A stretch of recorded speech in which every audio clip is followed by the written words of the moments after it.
be good to go. Okay. Okay.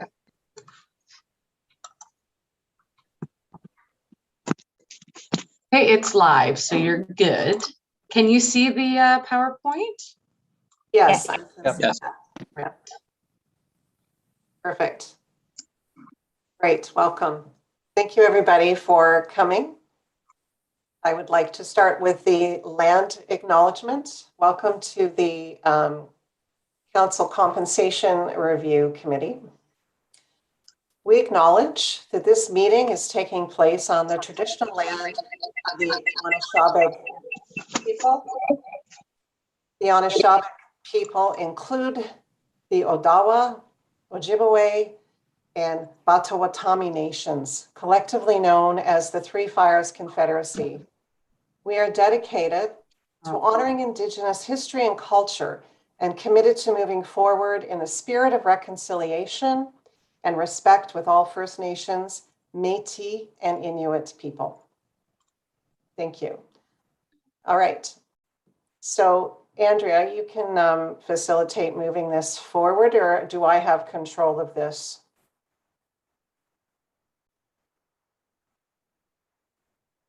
Oops, you're on mute there. Yeah. It's up to you. I can go through it. Just say next slide and I can go through it. That's great. Yeah, perfect. Thank you. That's great. Okay. So one of the things that I thought that it'd be great to get committee discussion around, and these are all, and I know you guys already, you all received the PowerPoint, and these items are all for discussion. They're not for voting on, they're just to have, so we can move forward with our conversations and just start to have those conversations. So one of the ideas and one of the thoughts that I had was around our guiding principles as we look through and walk through the opportunity for this review on the compensation. I thought it would be helpful just to have a conversation around the guiding principles. And I'm not sure if any of you or all of you have had an opportunity to review, but I'd like to have the conversation and the discussion around you know, getting these guiding principles in line with what we're looking at and looking forward to when it comes to the oops. What happened? There we go. When it comes to looking at reviewing the compensation packages for the upcoming council. So does anybody have any thoughts, questions? When I was reading it, the only thing I wondered if we needed to define out is, what does compensation mean? So a lot of people think compensation means like salary, but compensation means, you know, base salary, benefits, allowance, that. Like I wondered if we needed to spell it out a little bit more, or if is this just an internal document to kind of keep us focused? I think it's more, that's a good point, Danielle. I think this is more internally for us to just kind of go back and say, yeah, you know, we agreed to these principles as we're moving forward with the review on the compensation, and just having a discussion around the decisions that we make. Do they link back to those principles, and do they line up? Yeah. Okay. Kelly, I just wanted to ask, either through Wendy or through Andrea, has City Council advised staff as to what they're looking at for next year's budget as a percentage increase at all? Have they given that guidance at all yet? Wendy? Yeah, I think it's 2% from my recall. I would have to look it up. But I think it's around overall 2% plus the infrastructure on top of that, which is I think at 0.75 is what they approved for 2022. I just wanted to say is that this is just an internal document. I follow up with what Kelly was saying for our discussions. When we do the report from the committee, it will lay out like that that a specific like benefits package be approved for members of council. So those will be laid out in your recommendations separately. And I see Brian is looking to weigh in as well. Sorry, Steve, I just wanted to clarify, Steve, just to make sure I understand the question correctly. Right? Did you ask what the budget is or what the increase on compensation is? Those are No, two different. the increase for the budget, what they were looking at as for departments coming in with how much Okay. they should keep in line Okay. with. Perfect. Just wanted to clarify. So thank you, Wendy and Steve, for that question. So how are we understanding this as a guiding principles? Is this helpful? Do you think this, is there something that's missing? Danielle, you've got your. No, Steve. Steve? Yeah, I think it's very helpful. I think it's precise to what we're looking at, and I think it's a very helpful tool. Okay, good, great, super. Then we can agree on these basic guiding principles, and we can always refer back. Brian?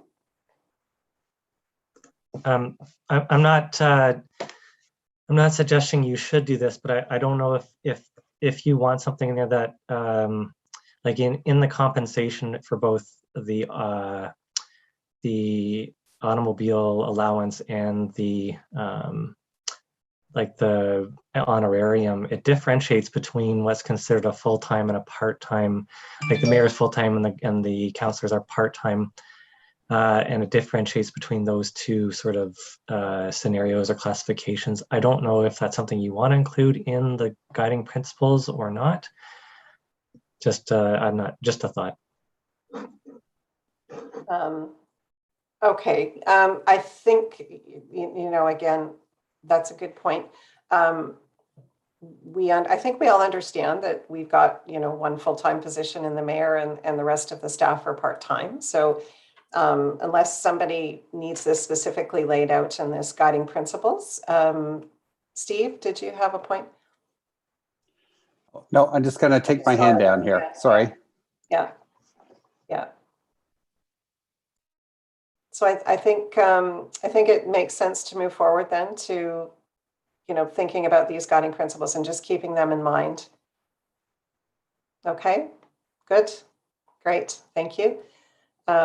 Great, we can always go back to them. All right, so we could go to the next slide, Andrea, that would be great. Thank you. So I just decided just to put the group, and wow, did we ever go to a lot of municipalities? That was a great piece that the staff put together in asking all these questions from a lot of municipalities in our area. There was quite a few. So I just thought it would be a good idea to just have a bird's eye view of who we asked and what their population was. Just as the document, the Excel document was really great to look at. And I just wanted to kind of, piece it all together and say, here, these are the ones that we went to. And part of this discussion is around data collection and having that conversation about what kind of questions we want to ask, looking at the questions and the data that was asked in 2017, and looking at potential data to collect again, and if we need to ask different questions. Wendy, go ahead. Just with respect to these comparative municipalities, I just want to make sure everybody's aware that they're not all single tier like Barrie is. Like for instance, like Oakville, Milton, like they all have regional representation as well. So when you're looking at their salaries, their benefits, some of them would include compensation for that regional representation in addition to their representation at their municipal level. Thank you, Wendy. Wendy, can you just give us a quick overview of the different tiers? Sure. So there's upper tier, which would be a regional level of government. So that would be For instance, the county, which we're not part of, the region of Peel, region of York. And then there's lower tier, which would be, for example, Richmond Hill is a lower tier municipality in York. And then there's single tier, which would be Barrie, because we don't have we don't report up to a regional representation. They stand alone, right? That's Standalone, yeah. exactly. Okay, yeah, that's really good to know. Thank you.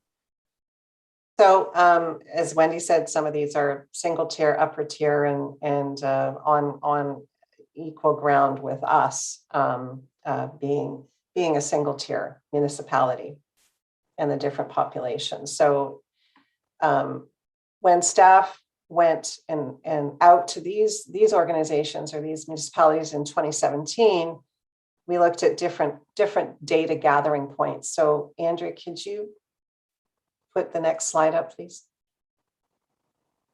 And I threw these out, as best I could over 3 slides, but these are the types of data that we were gathering from these other municipalities, which, the line data showing right now is specifically related to Barrie. So this is Barrie's detail.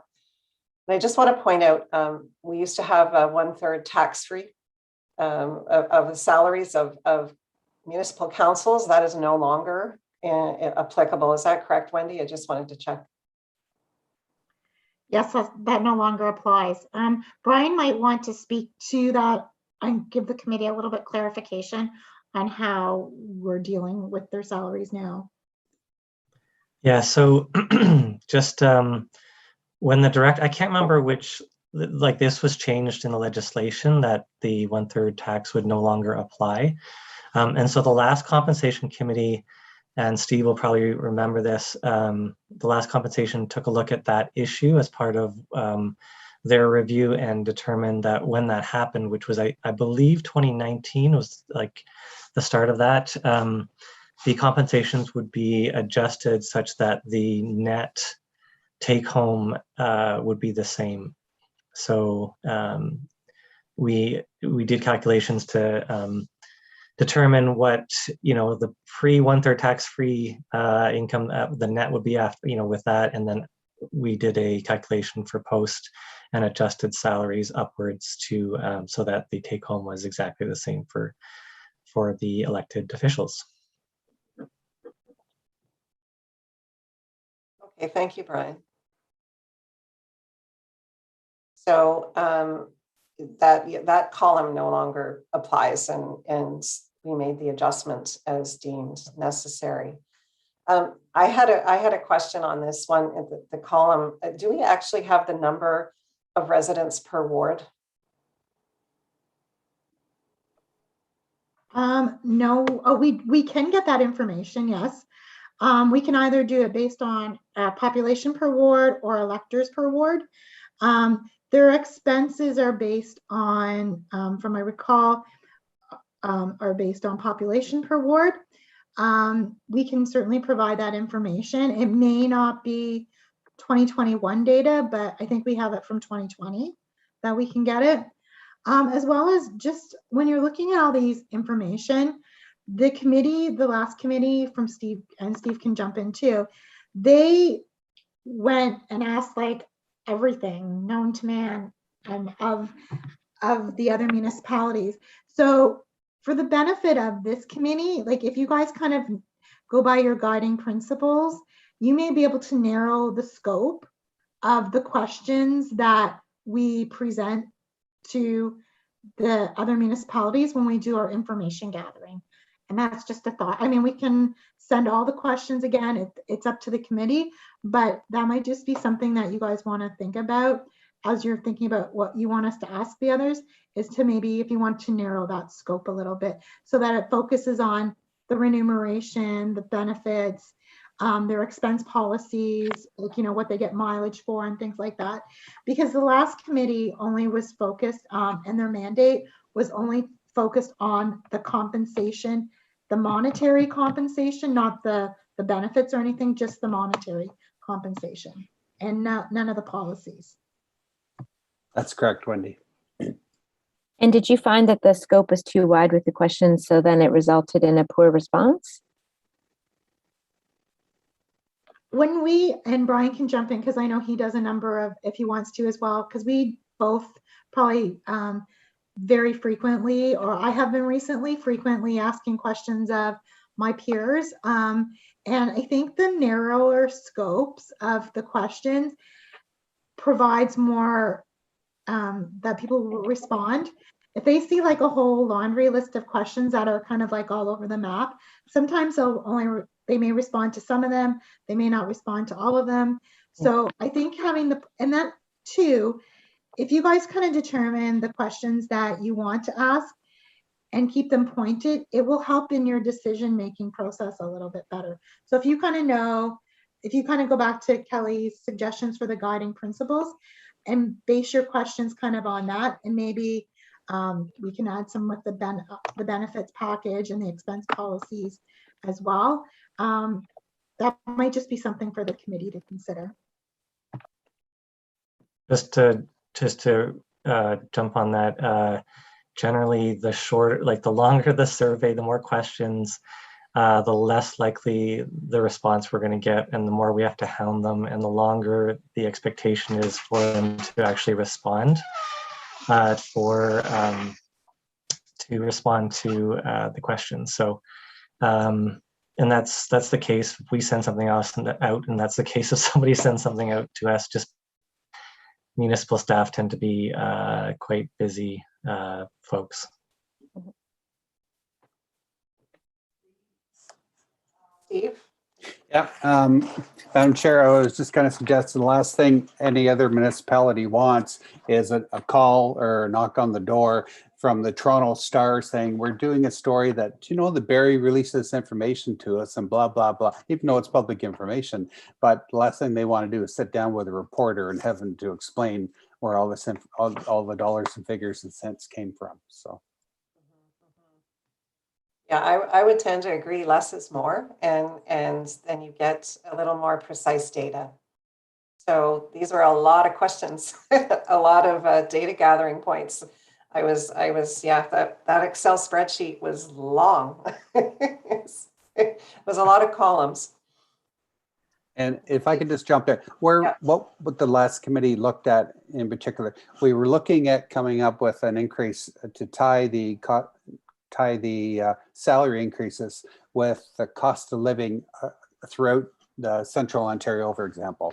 And as to if the cost, the number of jobs went down, then the salary expectation would go down. If the jobless rate went up, then the number of jobs and people working in the employment sector and Barrie's population sector, if that dropped down, then their salary increase would go up, saying that council was doing a good job doing for economically.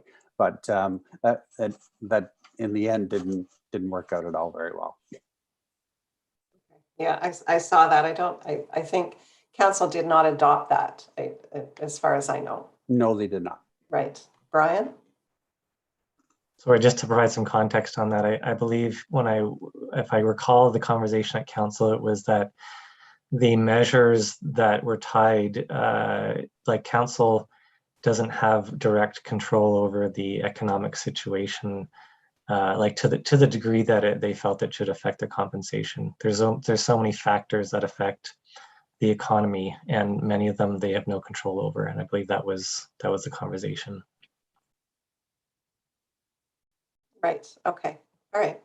So you know, we've got a lot of individual questions or data gathering points that we want to ask these municipalities. Do we need to ask all of those municipalities? I guess I'll ask that question. We have a list of comparator municipalities that we use through HR as well. I'm not sure if it's that same list that we used in 2017, because I think it may have been updated since 2017. So we can provide that. That gives us the municipalities that we surveyed. That gives us a good cross section of municipalities that are similar size to us, as well as if not all of them respond, then at least we would get some we would have some half decent information if even like half of them responded or 3/4 of them responded, for the committee to consider. And like just looking at the slide that's on the screen, not that I can make recommendations, but maybe just a suggestion to committee is like up until you get to like the 2016, the growth, the unemployment, like I think all those questions could be blown away, and you just start whether or not they're single, lower tier. But pretty much I could answer that question, because I know most of these municipalities and where they sit. And then maybe like the annual escalation, like we could say, do they get it? How is an annual increase applied? Or we could rephrase some of the questions, because some of them are tied to, like ours are tied to a salary grid, and some of the other municipalities also tie their members of council to like the salary grid, like the not. And if I'm wrong, Brian, please jump in and correct me. The non-union salary grid, their salaries are applied to. So they're at like I can't remember the grades they're at, but their grades are applied to the non-union salary grid. Right, just to clarify, Wendy, it's just the increase that is tied to the, the increase, grid. okay. Yeah, not the actual number, but Okay. the increase every year. So if we're looking at this slide, and I would totally agree, Wendy, we could take out all of these data points up until the annual escalation. Is that something we could agree on? Yeah, I'd be in favor of that. Actually, I don't think I am really in favor of that. No. I think the population of the region and the growth rate is definitely plays a role in that. There's major feedback for some reason. Is anyone else coming in? Oh, okay. Could just be me.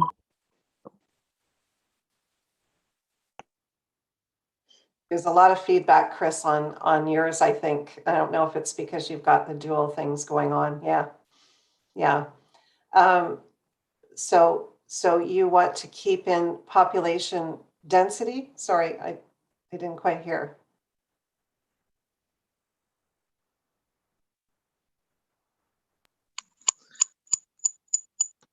I would probably keep the population, the growth rate. I do like to see the unemployment rate in there as well. The geographical area is not all that important, I don't think. Population density, average household income, I think that's irrelevant.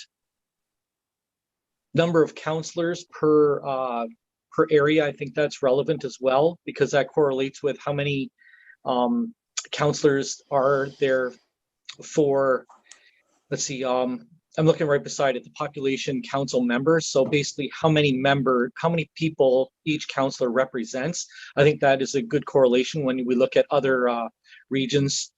So I noticed one of them, I forget where it was. I think it was Chatham, Kent.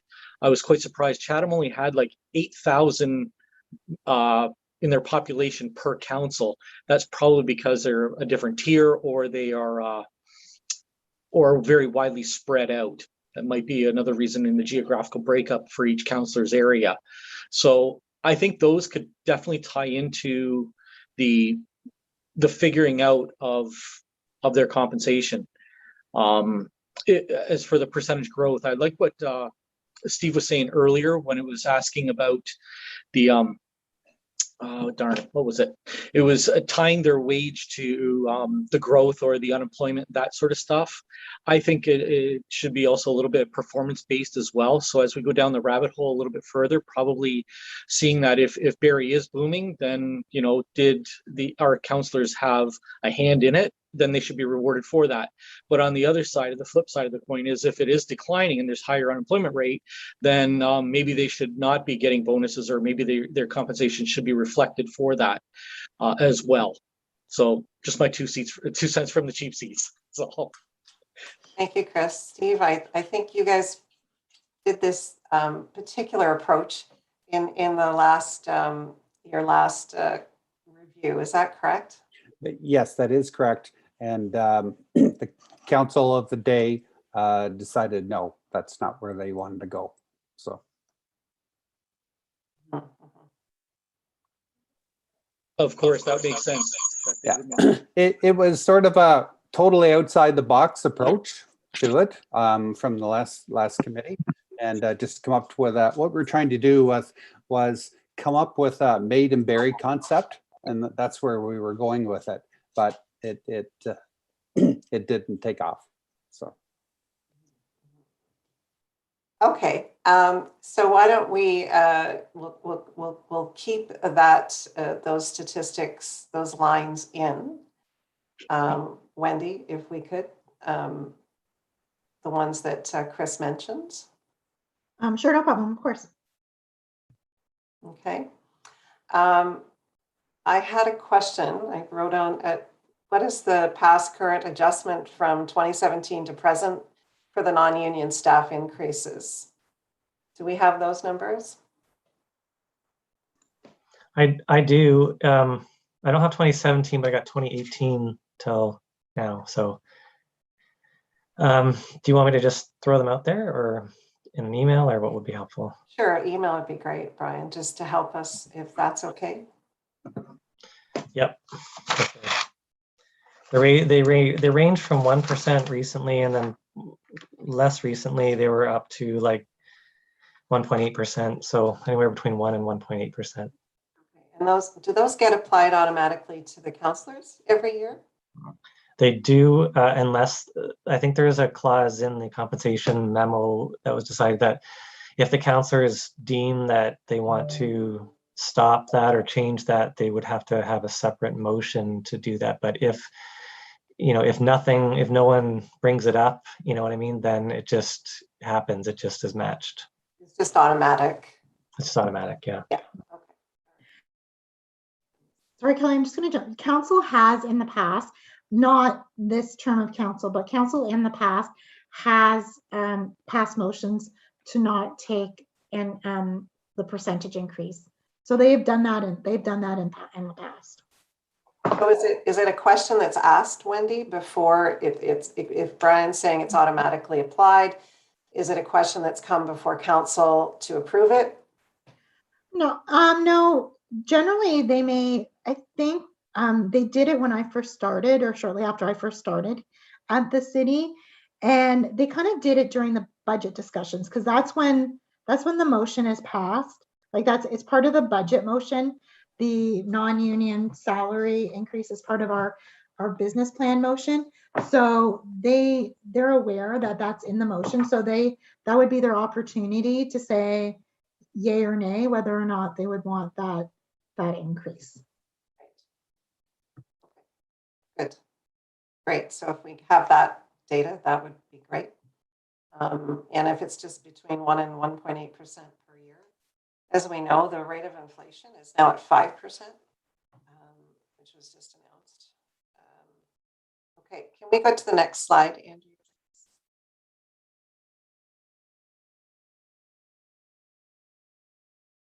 Thank you. So this is obviously important information when it comes to data collection, right? Very specific.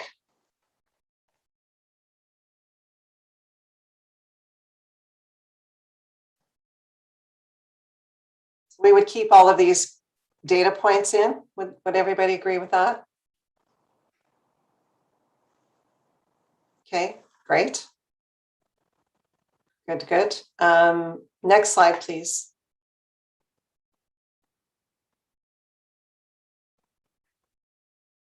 And this is specifically related, again, really good data for all of the information that we need to gather. Pretty straightforward. Next slide, Andrea, please. Thank you. And again, these are for discussion. This is for our group discussion when we wanted to either add a couple of questions that we wanted to ask.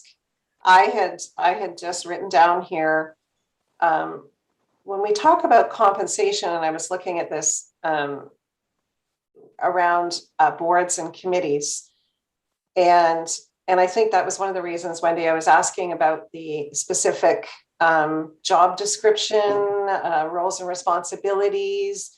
Here's what you do. Here's your, this is what you're tied to. This is what you're responsible for. And how that ties in with committees, right? So they get compensated for this base salary. And we have in the past, I believe, paid for committees, and we don't do that now. So I was curious with the other organizations, with the other municipalities, how they specifically handle that, and whether that is something they do in addition to, or it's included. Do they charge? Because I know, Wendy, again, that was the other question that I wanted to have a conversation around, was if we are charging, whether it's the county or the board, the health board, a fee for our counselors to sit on their board and participate, what is that fee? And is that fee going back to the counselors, which I believe is not? So is that an opportunity, to look at how we could differentiate that package for them? Are they required to sit on committees as part of their role? How many they are required to sit on? Is there an attendance requirement? Do they get, are they penalized for, whether they're sitting on 10 committees or 2 committees or not attending? Those are the questions that I thought would be interesting to find out. And again, it's just for discussion. It's just something that I was thinking about when it came to boards and committees outside. Wendy, sorry, I know you popped up. So just from a Barrie perspective, I think we captured it. There is a question about whether or not members are compensated in the spreadsheet that we have. I believe there's a question about compensation for other boards and committees.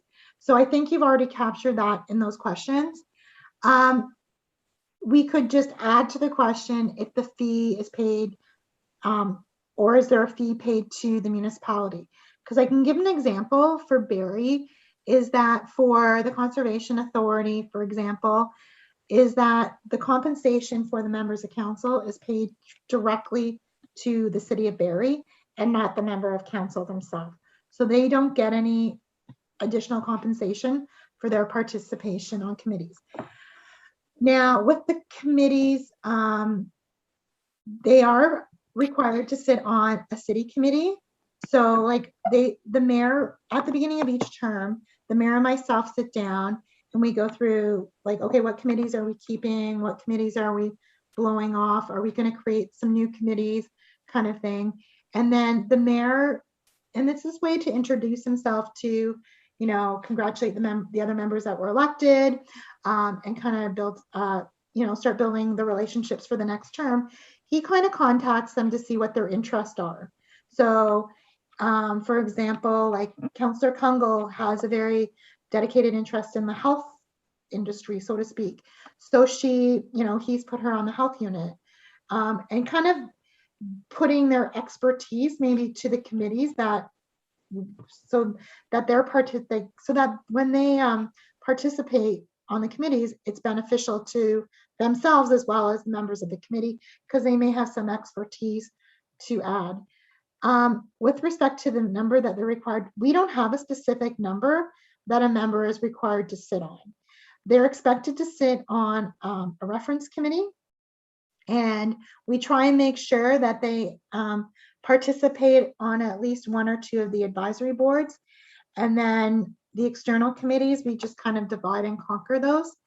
For an attendance requirement, I'm not sure if other municipalities do that, but we do have an attendance requirement in our procedural bylaw.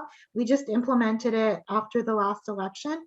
It is a member cannot miss 3 meetings without excuse from the committee. So if somebody's really sick and they're in the hospital recovering from surgery and are going to miss like 3 meetings, the committee can basically say, yeah, we're not going to kick them off the committee because they have a valid reason why they're not coming to the meetings.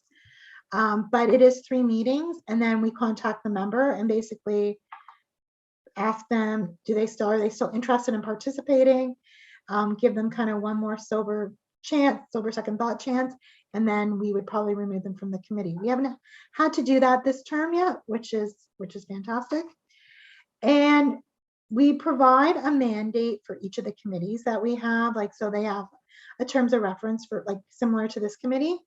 The roles and responsibilities of members of council is laid out in the Municipal Act for what they are to do. And we do provide orientation to members of council after the election. We give them, and I'll just give some examples what we did this term, and it kind of got sideswiped because of COVID. But we provide them, like, we have the integrity commissioner come in and provide them some orientation. We do some planning 101 because of the public meetings. We do some records management, kind of governance stuff for them. And then we started doing, like, departmental 101s at some of our committee meetings, so we're not jam-basting them with all this information in one shot, but like every month at a reference committee that we would have, like, enforcement 101. So they would kind of know what our enforcement staff are responsible for. And then, planning had a couple 101s because their gamut or what they're responsible for is, like, huge. So that's from a Barrie perspective. And I know, like, I don't think we'd have to go out and ask if municipalities do orientation for members of council, because I can pretty much tell you that they all do. We all do. It just may be different types of orientation. Like Guelph, for instance, like pretty much gets them in a room for 2 full days and does orientation with them. So those are kinds of, like, I mean, if we really want to get the meat and potato questions, like some of these questions I can provide you answers to instead of going to the municipalities, because as Brian and I have said, giving them like 20 questions, we may not get responses. So we want to really narrow the focus of your questions. So if there's ones that we can help with, then we could cut that kind of off your list to ask. Thanks, Wendy. Thank you. The one thing that I thought about on here was is the time spent on committees. And, because I mean, if the time commitment is, say, a couple hours a month, that's not a big deal. But if it's 20 hours a month combined with the boards and committees, that's a much bigger deal. So is there, can we ask a question about, like, what is the monthly time commitment, or what is that the counselors have to do? Can I just jump in and answer that? Usually we do them between full-time and part-time. Like, that's how we would delineate, like, whether or not a member of council is full-time or part-time. Not because the hours of meetings, that's dependent on them at the end of the day. No, for the committees, just for the committees, and not for the like these, for the specific to this, like in terms of the committees, not their. Oh, okay. Yeah, so I mean, I understand, like, in terms of what their base job duties are, but we're asking, like, additional, like they're sitting on additional boards and committees, right? Like, this is in addition to their. No, that's part of their role as a member of council. Okay. That it's when we provide them like information, we used to provide full information for candidates, and I think we're going to go back to that. But in that information that we provide to people that are running, we kind of said this, that they will be asked to participate on, as a member of council, asked to participate on external boards and commissions. But that won't exceed, along with their counselor job or whatever, as well as their commitments to their to the various committees, that will be part-time hours. They would just, like, oh, okay, thanks Brian. So yes, I mean, what I'm just trying to understand is, so, like, let's say that I'm a counselor and I've been told that this is just part-time hours, which is great because I actually have another job that I have to work to pay my bills, for example. And then somebody comes along and says, okay, and you have to join committees. And I'm like, okay, great. But then suddenly these committees are taking up, 25 hours a month of my time. So I've got my counselor job, I've got my outside job, and now I've got my commitment to the committees. So But I maybe think, I'm not understanding something. I So think you're differentiating your participation on, like, your role as a member of council is to, like, make policy in Yeah. the municipal act. But then you will be asked to sit on other boards and committees outside of like what the city runs. yes, But the mayor, when the mayor does that selection process, like he takes into account, like, because some members of council right now have full-time jobs, yes, for instance. So if you can't meet during the day, but there's somebody that doesn't work and can attend those meetings during the day. So we balance that out and we ask them, like, we kind of know when these boards and committees meet, like the Conservation Authority and all those, some of those meetings are at night. So people can do them and they don't conflict with our regular schedule. But the role of a member of council is sitting on the boards and committees. But the number and your time can be like the counselor can kind of determine what would work within their schedule, because some members of council have more time that they can dedicate to the committees than others. And we found that out this term. Like a few of them don't work, a few of them don't have full-time jobs and have made the member of council, being a member of council, their full-time job. So they have the extra time to sit on the committees. okay. So no, I was just going back to kind of what our original mandate was. Like if I'm getting paid $35,000 to be a counselor, and along with all my committee work and everything like that, it's going to be 40 hours a week. That's not really a good salary.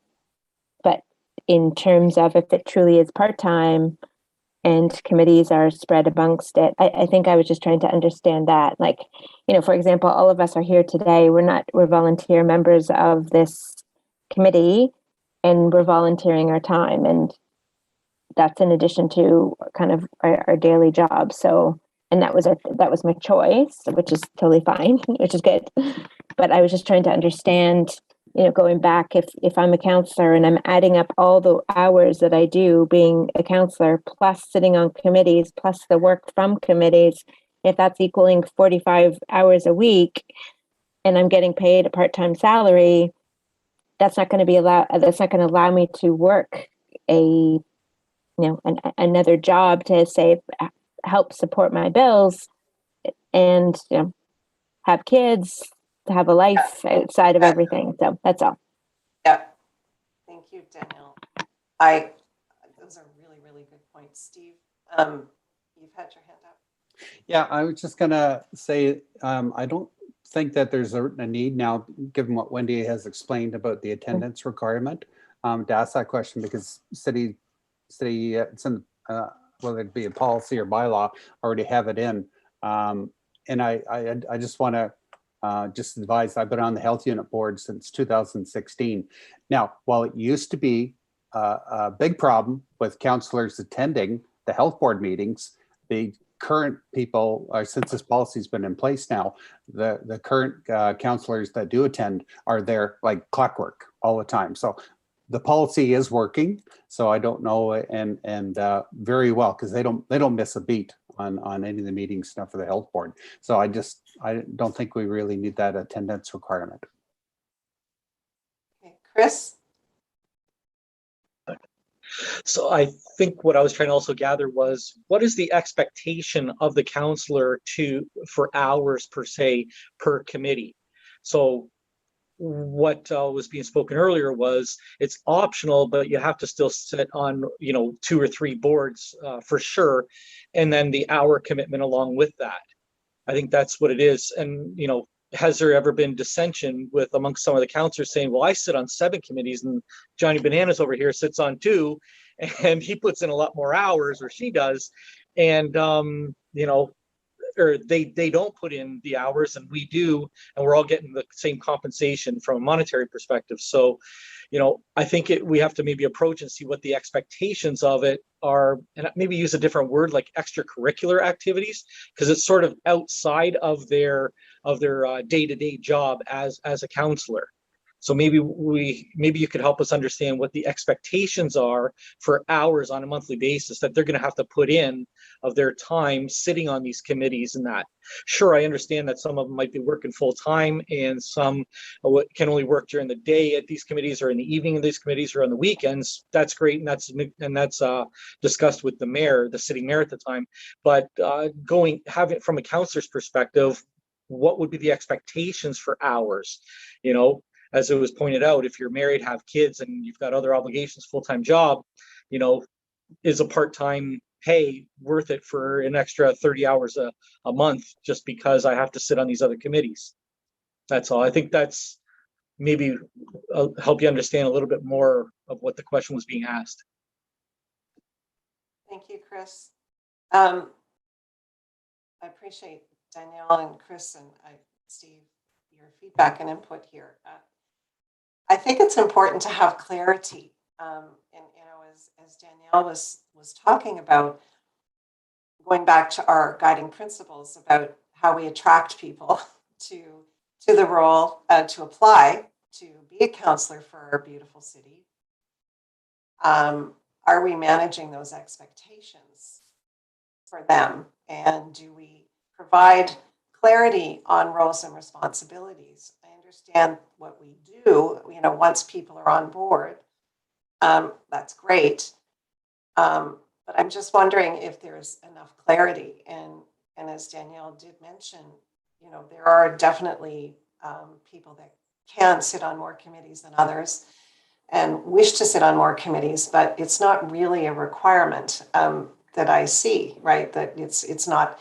Now, would it be different if that they were compensated specifically for those meetings and those committees? Would that, you know, make it an opportunity to give incentive? But as Steve said, they're there anyway. So, you know, is that another way to compensate the counselors for the hard work that they do and attract a diverse and engaged group of people that want to run for council and not think about putting in 40 hours a week for a part-time wage, as Danielle mentioned. So I think it's good conversation to have. And you know, I think these are good questions to ask, you know, as we move forward and create this recommendation for council. Yeah, I just, there's a lot of really good points, So Wendy, go ahead. Oh, I was just going to say, maybe some of these questions aren't for the other municipalities. Maybe some of them are for our sitting members of council. That's the next slide. Yeah. Yeah. No, because I'm just saying, like, Yeah. About sitting on other committees and things like that. I think maybe instead of asking, like, because you're trying to, as a committee, determine, okay, a good compensation for the next term of council. And so I think it's probably, instead of asking these of like other municipalities, those questions that Danielle and Chris and Steve are alluding to, is to probably ask the existing sitting members of council those questions, because I think that they'll give you they give me their input all the time on how they're feeling and you know, and their opinions on things, which are in my vault. But I think maybe this committee would probably benefit because they are a diverse group of people. There are people that use this as their full-time job. There are people that work full-time jobs and have families. And so I think you would get the answers to the questions that Danielle and Chris were alluding to if you ask our existing 11 members of council. Yeah. And so having said that, could we go to the next slide?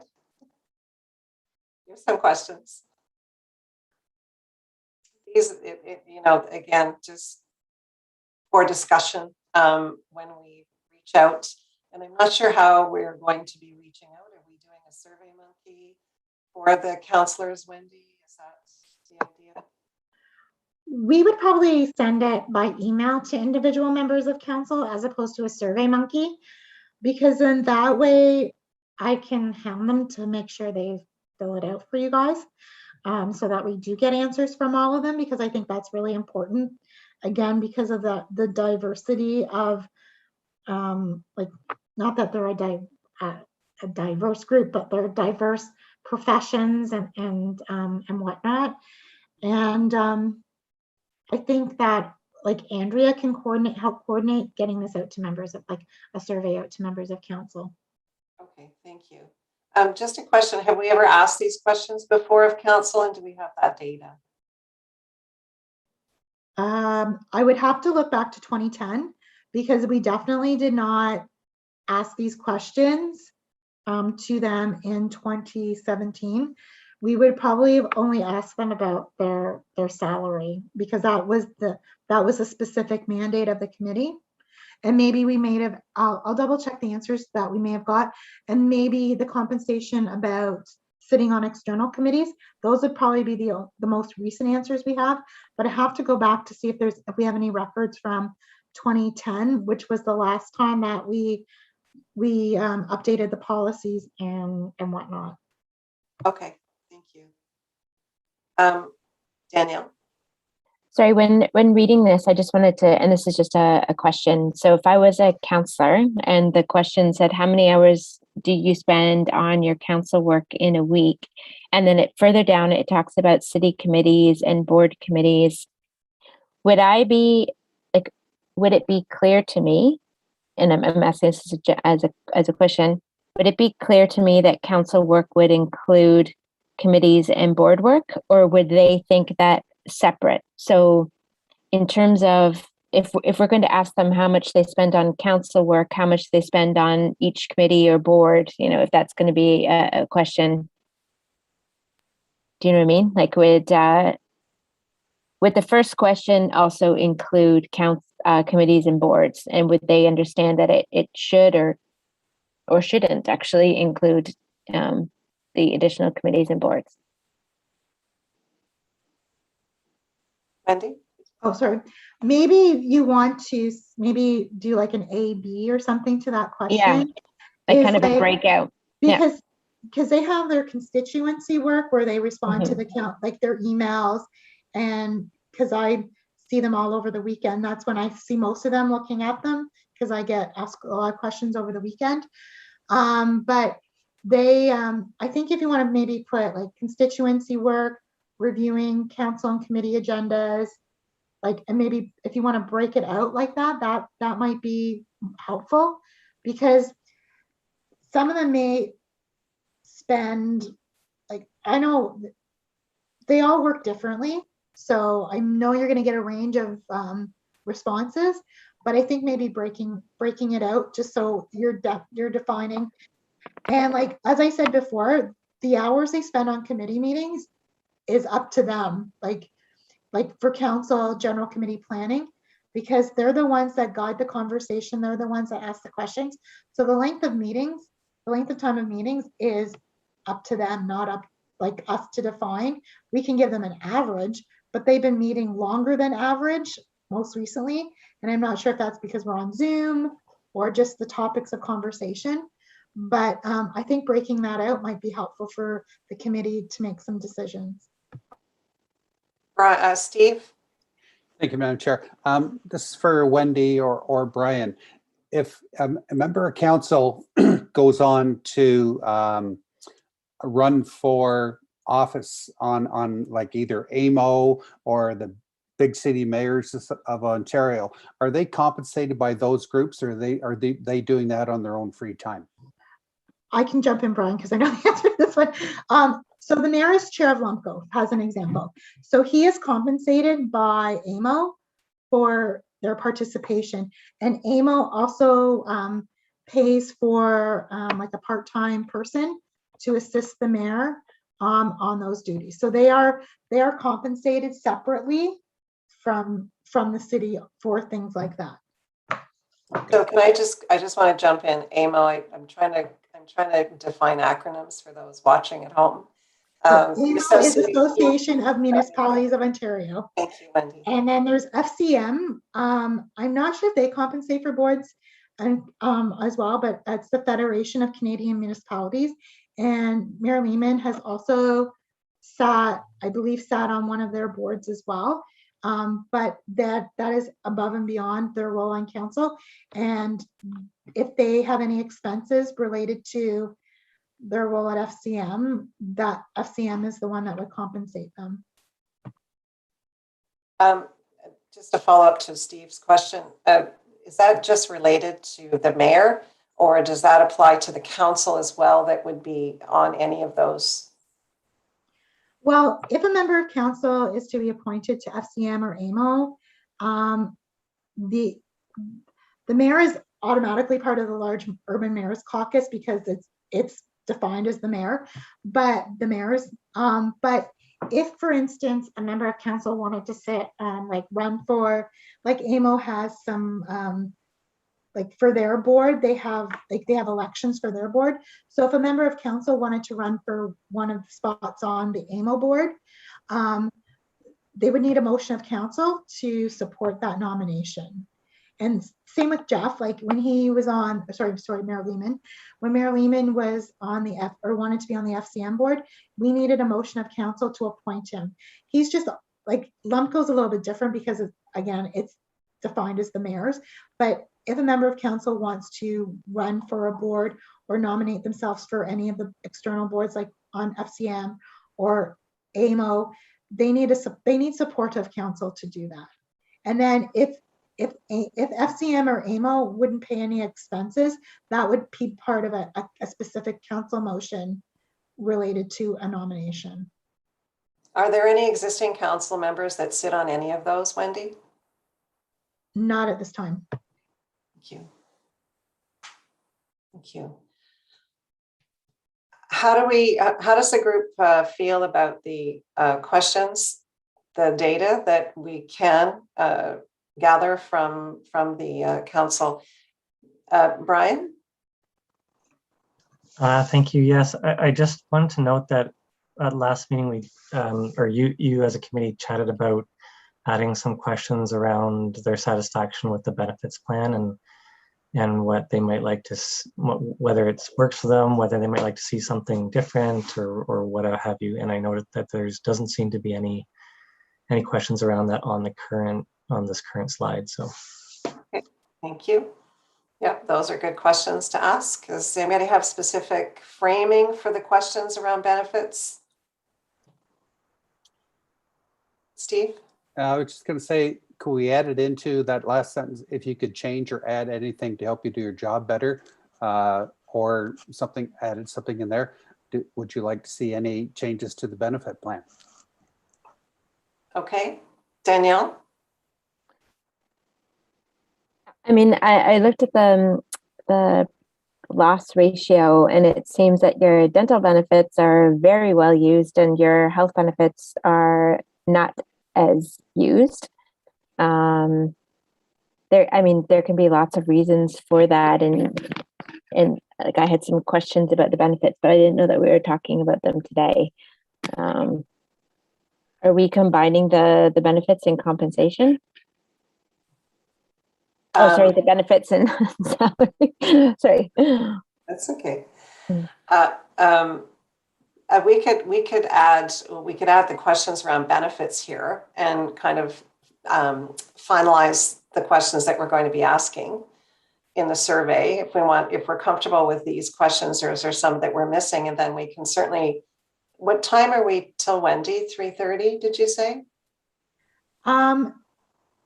Generally, yeah, we don't like an hour and a half meeting. I unfortunately have to drop off at 3:30 today because I have no one to pick up my daughter, so I have to go do that. But if you guys are still meeting, you can just carry on. But what we could do is, if you kind of give us some guidelines on the questions that you want to ask about benefits, like, do you use a benefits plan? What do you think is missing? And Brian can probably help throw out some, like, Brian probably has some specific things he would like to know from members of council. We could frame up the questions, because this is a good guideline for us as staff to build the questions on. Like, we know that you want to split up the first one to like A, B, and C, like constituency work, reviewing agendas, etc. And we could come up with the questions and then just send them out for, just a final yes or no. And then we can get the survey out sooner than later so that we can, get working on it. But if you give, I'll let Brian's jump in with the questions related to benefits, since that's his area. I think most of the other questions are really good. Brian? Yeah, so I think I haven't really thought before this second of specifically what questions to ask, but for example, finding out if any of them have their own benefits plan, like outside of this one, if they have the opportunity for that, and whether this plan is valuable to them. So if you like, I can send out an email with suggested questions, and you can determine which ones you believe would be helpful to the committee. I'd be happy to do that. And I also have a couple of general questions. Are education, like information sessions, done with people on like an annual or every other year for what the benefit plan offers? And are people educated on, for example, for the people who have family plans, coordination of benefits? So yes, a benefits orientation is done when new counselors become counselors. So anyone who's not been a counselor before and don't know about it, we would do an orientation with them when they become elected. After that, we don't really follow up with them, just because once we've disseminated that information, and they've determined that they do or don't want it, we don't ask if they change their mind every year or anything like that. Certainly we can do it, but we haven't heard anybody who's interested in sitting with us and talking about benefits as much as we like to do that. What? Crazy. Kind of a 50% uptake as well, right? So you only really have less than half, I guess. No, the only reason I was saying is that just because with your target loss ratios, like on dental being so high and on healthcare being so low, and this just goes with other companies that I work with. Sometimes the under usage or the over usage rates has to do with not kind of fully understanding the benefit plan and how it works in coordination with, say, a spouse's plan as well. So yeah, I just wondered.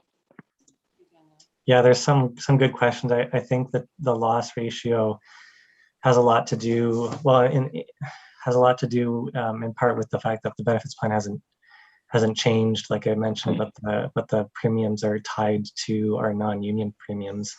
Right. So there's a problem there, and so something that needs to be fixed. But yeah.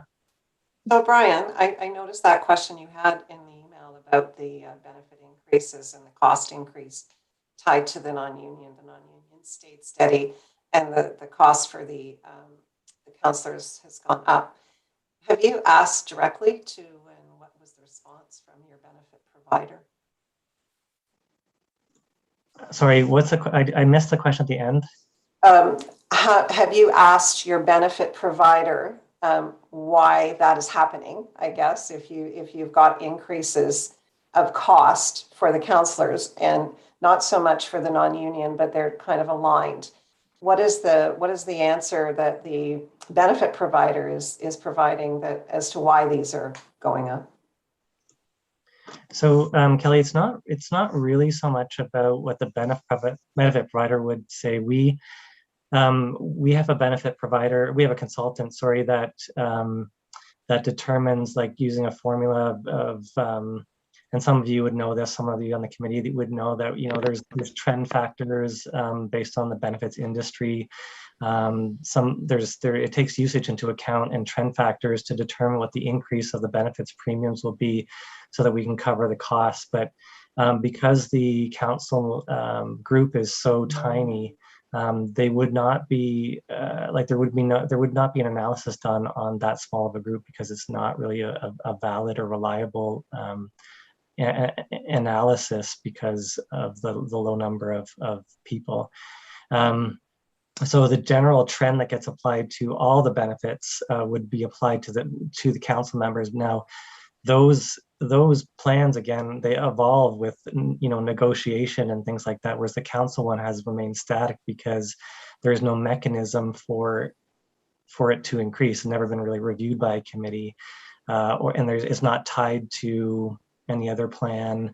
There's no leeway for us to change that. There's no mechanism for that benefit plan and what it offers to change.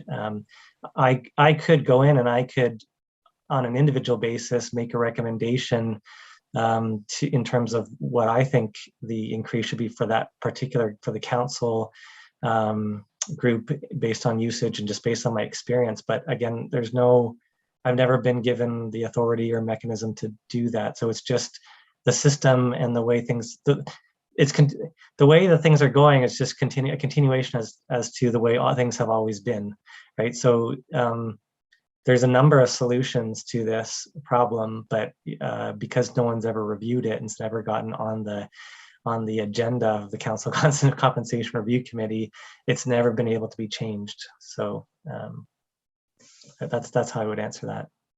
Okay, thanks, Brian. So it's an option potentially, and to tie it to non-union as opposed to have it as a separate entity as an option. Yeah, and that's one of the things. I probably should have mentioned this at one of the previous slides. You might want to ask the question specifically: is the council benefit plan tied to another employee group for another municipality? In some cases, I think it might be. Again, there's a number of solutions. I don't know that the committee is ready to talk about solutions at this point, but that might be a good question as we're chatting about it now. Certainly, probably.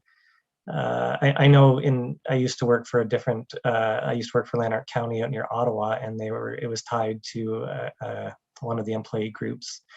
So every municipality does it differently, but in that case, the increase in premiums would be reflected in the increase in the benefit, and then that would make sense. But in the case of Barrie, it doesn't make sense right now. So certainly something you can ask. Perhaps that's something we can put on our next meeting, which we can have that conversation around solutions, if that makes sense. Chris? One of the questions that I would probably ask council is that if they were to have the benefits paid for 100% by the city, would we have more participation? As you had already mentioned, Kelly, we already know five are taking part in the plan. We have 11 counselors, so it's less than half. If the city were to compensate all of them 100%, would we get more? And obviously, we would have to need to look at the coordination of benefits in there as well. Brian, I did take a look at, or I did really bite into the benefits plan that you emailed me. And to be honest, when I looked at the benefits, they're pretty much in line with all the other group companies that I manage myself and that have audited other companies as well. Not much really is there to increase, like the extended health benefits, the drug plans and things like that. Where I see an increase or more participation would be from the aspect of offering it at no charge, to it. But I would want to factor that into their compensation overall as well. So maybe if we could look at from a top-down perspective, we might be able to offer them full benefits at no charge to them to get more participation in the plan, and then having that with a little bit more negotiating room with the current benefits carrier. You would have 11 people in there now. Your target and your loss ratios would be a little bit better as well from a larger group base. So that would be one question, Kelly, that we might want to ask the council, our specific council that we have, is that if the benefits plan was offered at no charge to them, would they be more inclined to opt into it? Thank you, Chris. Thanks. That's a great point. If we could add that question, Wendy, for us listing, if everyone's in agreement with that, Danielle? I think Brian had his hand up first. Brian, sorry. Mhm. Oh, Brian. Oh, you're muted there. Sorry, I'm not a member of the committee, so Danielle, your thoughts are probably more valuable. Oh, no. I I just, have a question. yeah, Chris, those are good observations, and certainly, if it's paid for by if it's paid for, probably there would be more participation, and the pharmaceutical benefits are fine. I think it's the paramedicals that haven't really gone anywhere and probably are pretty low. At least I don't know about the outside of the city Barrie and private plans, but certainly compared to other public sector plans, they'd be quite low, the paramedicals. But the other thought is if, and I don't know if this is true, and philosophically, if some members of council, current and future, had access to a benefit plan because they have permanent full-time jobs, as soon as it's possible, if you would make it free, like everything's covered, and they would use the benefit plan, then they would transfer the cost from the company they work for to the taxpayers. And I'm not saying that's good or bad. I'm just pointing that out as a possible repercussion of that. And then also, yeah. Anyways, so that's just something to consider. I don't know. I don't know what the answer is, but yeah, all good thoughts and good questions. Thanks, Could Brian. we just add a question as to, are you enrolled in the benefit plan? If not, why not? Like, Yep. is price the issue? Do you have coverage elsewhere? Like, their spouse might be on an awesome plan and they don't need to enroll in the benefit plan. But if all of them are saying, well, it's horrible paramedicals and it costs too much, then that's a different type of feedback. Yep, that's great. Wendy? Can I make a suggestion? If once the committee's maybe done giving their feedback on, what scope of the questions that they're looking for, is maybe that Brian, myself, we go back and we develop the questions based on what we've discussed today, and like get the questions formulated for the committee, and then maybe we regroup in 2 weeks just to go over the questions so that we can get them out, because I wouldn't want us to send out questions that you guys don't approve. So I think, you've given us a lot of food for thought for what you want in these questions, but I think presenting them to the committee before we send them out to make sure that we understand exactly, we make sure we've got a good grasp on what you're looking for may be of benefit. That's great, Wendy. That's a wonderful idea. Does everybody agree with that? Yes, I think that's a good Yes. idea. Yep. Yeah.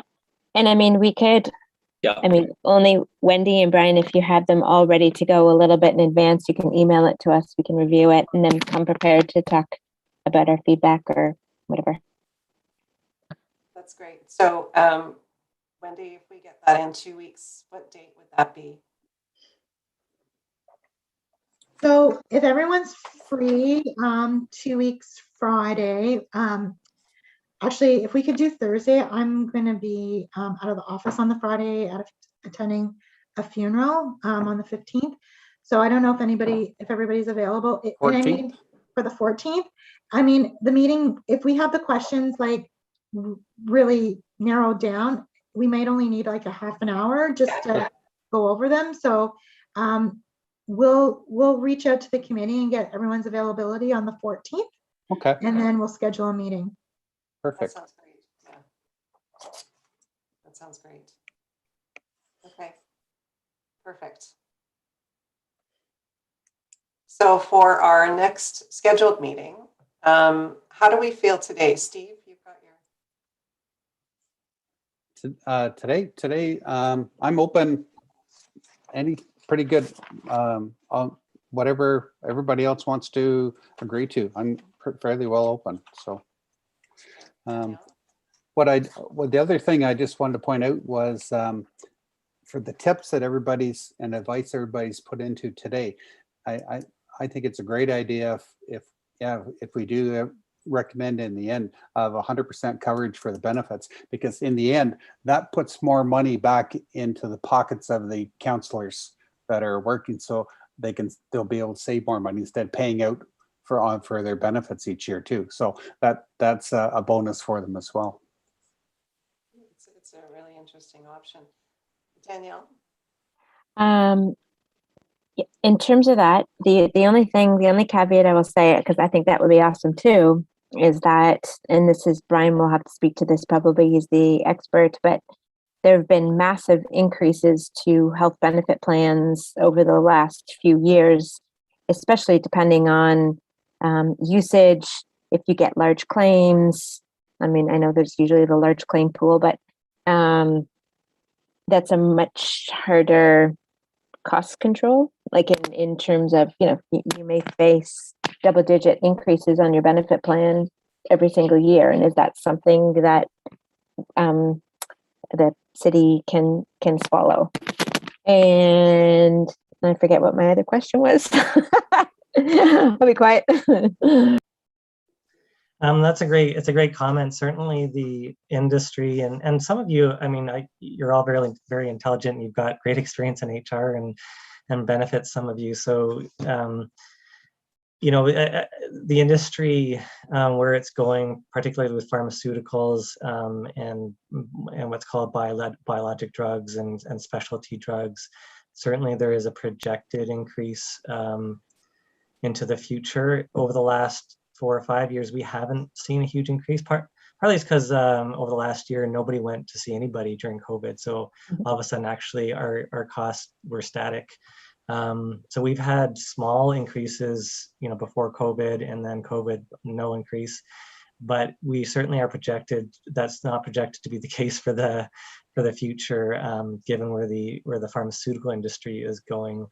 And that's certainly something that the committee, might want to consider in terms of, whether that's, I would say if 5 people are already on the plan and another 5 join, it's not going to make or break our plan. We have a total of, across all of our benefits, we have about 1,400 members. So another 5 is not going to make or break anything. But philosophically, how much how much do the taxpayers are on the hook for the counselors' benefits plan? There are lots of options, and you might want to differentiate between full-time and part-time. There's certainly healthcare spending accounts that are a possibility, which, for example, would limit the cost to the city, but still provide a benefit. And if somebody's already on a benefit plan through work, they could still access, additional claims through a healthcare spending account, so it would even the playing field. Like there's that option, but then there's other options as well. So lots of possibilities, but it depends on philosophically, I think, what the point of the benefits plan is for the city and what you're trying to do with the benefits plan. I remember my other question. Sorry, Kelly, you were just saying about for the next regularly scheduled meeting, and that this is a question I asked for Wendy and Brian, is that if we, so if we're meeting on, I haven't flipped my calendar, October the 14th, and we'll finalize the questions and then get the survey out, how long do you recommend the survey being out before we close it and we say, okay, that's the data that we've collected? Are you talking about for the municipalities as well as the counselors? Yeah, both. I mean, both. Like if the survey is going out to both, like how long do you leave it open for to get the answers back? I can give members of council like a week and try and get them their answers in a week. Yeah. The other municipalities may be a bit challenging, but we may have some results by our next regular meeting. I just wouldn't want to guarantee that it would be everybody from the municipalities. But members of council, I can twist their arm to fill it out. Hey, Wendy. So maybe that is definitely something that we could discuss next, is the counselor feedback thanks to Wendy. Yes. And yes. following up, and then we can look at the data that we have collected so far from the municipalities. Okay, let's put that on the agenda for the next meeting. Is everybody in agreement with that one? Yeah, perfect. Yep, I'm good.